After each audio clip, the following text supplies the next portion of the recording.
Pemerintah Singapura memandang serius siapapun yang menganjurkan kekerasan dan atau mendukung ajaran ekstremis dan segregasi. Somad dan teman perjalanannya ditolak masuk ke Singapura.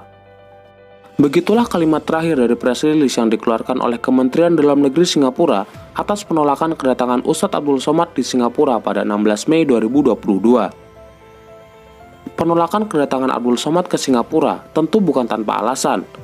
Kemendagri Singapura setidaknya menyampaikan beberapa alasan penolakan pendakwah satu ini, yaitu dianggap menyebarkan ajaran ekstremis dan segregasi yang tidak dapat diterima dalam masyarakat multiagama di Singapura, menyebut bom bunuh diri dalam konflik Palestina-Israel sebagai jihad, serta berkomentar yang merendahkan agama lain, seperti menyebut salib Kristen sebagai tempat jin kafir. Sejak 2018, Abdul Somad sudah lebih dulu ditolak di 5 negara, yaitu Hong Kong, Timor Leste, Belanda, Inggris, dan Jerman dengan berbagai macam alasan. Pertanyaannya, mengapa Singapura melarang para pendakwah seperti Abdul Somad? Dan siapa saja para pendakwah yang pernah ditolak masuk ke Singapura? Selamat datang di MD Universe. Mari kita bahas satu persatu.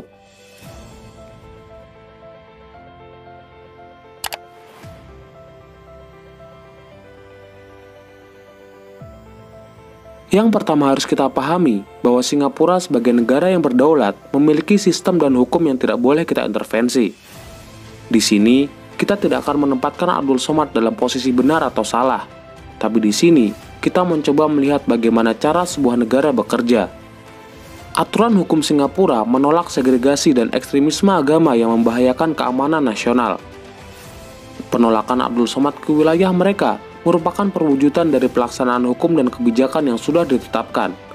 Kementerian Dalam Negeri Singapura menyatakan bahwa masuk ke Singapura tidak bersifat otomatis dan hak, melainkan harus sesuai regulasi dan aturan hukum di sana. Selain itu, Singapura termasuk negara yang selektif dalam menerima turis asing. Mereka menerapkan kebijakan not to land, yaitu melarang turis masuk jika dianggap tidak memenuhi kriteria. Warga Indonesia boleh saja menyebut Singapura sebagai negara yang tidak menghormati ulama, Islamofobia, dan lain sebagainya. Tapi, bagi Singapura, tentu itu bukan masalah besar ketimbang mereka membiarkan orang yang mereka identifikasi sebagai ekstremis masuk ke wilayah mereka. Memang, pengadilan di Indonesia tidak menyatakan secara tertulis bahwa Abdul Somad adalah ekstremis, penjahat, atau teroris. Tapi, rekam jejak sang pendakwah tentu sudah diawasi sejak lama oleh pemerintah Singapura. Lantas, apakah masyarakat Indonesia, khususnya jamaah Abdul Somad, berhak marah? Tentu saja. Tapi, pada akhirnya, Singapura juga berhak mengusir atau menolak seorang individu dari negara mereka, dan itu tidak bisa diganggu-gugat.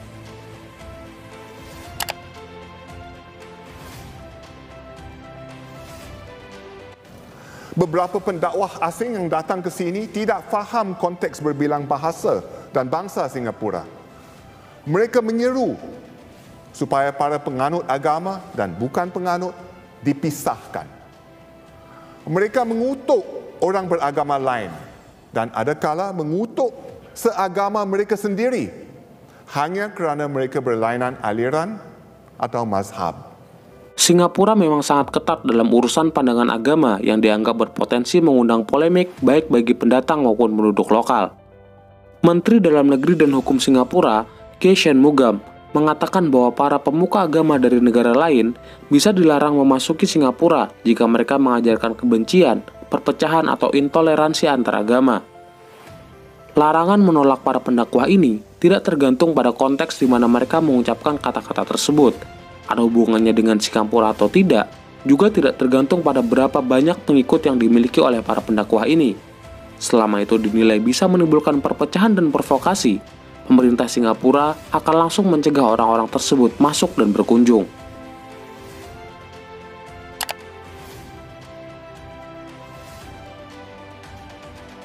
Sejak 1982, Ahmad Deedat dilarang masuk ke Singapura akibat pernyataannya yang meremehkan tentang kekristenan.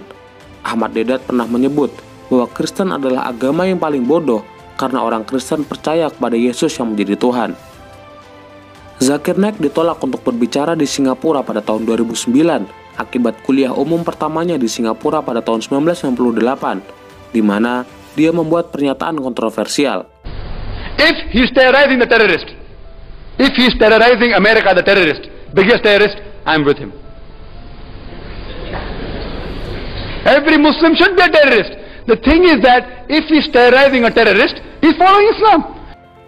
Yusuf Estes, pendakwah Muslim asal Amerika Serikat, tidak diizinkan masuk ke Singapura pada tahun 2017 karena pandangannya. Salah satunya yaitu pengharaman mengucapkan selamat Natal dari Muslim kepada umat Kristiani. Dinilai Singapura bertentangan dengan masyarakat multietnis dan multiagama di sana. Haslin Baharim, ustadz asal Malaysia dan seorang cendekiawan Muslim asal Zimbabwe, Mufti Ismail Meng, juga pernah dilarang masuk Singapura karena dinilai memiliki ajaran ekstrim dan memecah belah. Mufti Ismail Meng sebelumnya menyatakan pendapat bahwa mengucapkan selamat Natal kepada non-Muslim adalah bentuk penghujatan tertinggi. Nala Muhammad Abdul Jamil, pendakwah sekaligus imam masjid asal India, didenda $4.000 dan diminta untuk meninggalkan Singapura karena membuat pernyataan ofensif terhadap orang-orang Kristen dan Yahudi dalam khutbah Jumat di sebuah masjid pada tahun 2017.